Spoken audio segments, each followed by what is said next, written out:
తెలంగాణ, ఆంధ్ర రాష్ట్రాల పర్యటనకు వచ్చినటువంటి మన భారతదేశ ప్రధానమంత్రి మోడీజీ గారు ఇచ్చినటువంటి కానుకలు, సలహాలు ఇవి అందరికీ వర్తిస్తాయి. అన్ని పార్టీల వాళ్ళకు వర్తిస్తాయి, అన్ని కులాల వాళ్ళకు వర్తిస్తాయి, మానవ జాతికే వర్తించేటటువంటి సలహాలు. ఏంటయ్యా బాబు అంటే పొదుపు మంత్రం. ఇతర దేశాల వాళ్ళు ఏ విధంగా బాధపడుతున్నారు, మన దేశం వాళ్ళు ఏ విధంగా సుఖంగా ఉంటున్నారు అనేటటువంటి దాని గురించి చాలా వివరంగా చెప్పడం జరిగింది, అందరికీ అర్థమయ్యేటట్టు. దానికి కారణం ఏంటంటే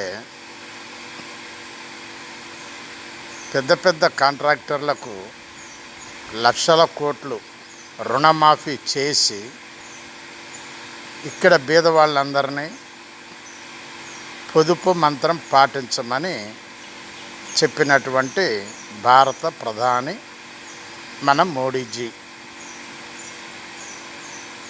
దీనికి వంత పలుకుతున్నటువంటి మన చంద్రబాబు నాయుడు గారు, మన పవన్ కళ్యాణ్ గారు, ఒక్క రేవంత్ రెడ్డి గారు మాత్రమే వ్యతిరేకత చూపించటం జరిగింది. ఆయన వ్యతిరేకత చూపిస్తున్నాడని ప్రధానమంత్రికి కూడా తెలిసింది. అయినా కూడా పొదుపు మంత్రం పాటించాలి. నేను రుణమాఫీ చేస్తే చేశాను, అది అయిపోయిందేదో అయిపోయింది. మీరు తిన్నా తినకపోయినా పొదుపు మంత్రం మాత్రం పాటించాలి.